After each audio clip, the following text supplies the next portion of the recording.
বাংলাদেশের একজন সুনামধন্য বংশীবাদক।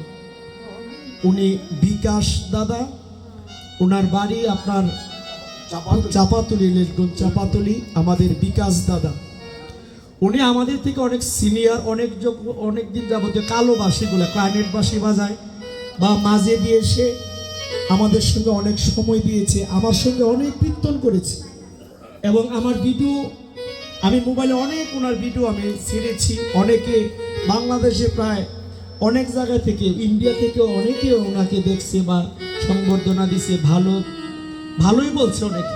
কিন্তু দুর্ভাগ্য ওই দাদা আজকে দেহ রেখেছেন। উনি খুব ভালো মানুষ ছিল, একজন বংশীবাদক আমাদের বিকাশ দাদা।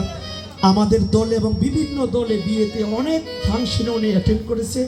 তো ওনার আত্মার সদ্গতির জন্য একটা লোক, এটা আমার ব্যক্তিগতভাবে আমি সাধুগুরু বৈষ্ণব যারা উনি আজকে দেহ রেখেছে, ওনার আত্মার সদ্গতির জন্য আপনারা সবাই একটা ধ্বনি দিবেন। শুধু আমার দলে না, বাংলাদেশে অনেক রামায়ণ কীর্তনের দলে উনি বাজিয়েছেন এবং কি বিভিন্ন অনুষ্ঠানে অংশগ্রহণ করেছে। খুব গুণী একজন লোক, ভালো মানুষ ছিল, ভালো মনের মানুষ ছিল উনি।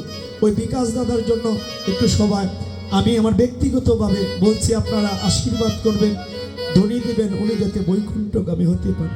বলো পরম দয়াল শ্রী গুরু হরি হরি বল, হরি বল, বল হরি মধুর হরি সাধু শ্রীকৃষ্ণ বলি হে প্রভু কায় চৈতন্য দৈত শ্রীধারণ সাধু নমস্কার হরি হরি বল।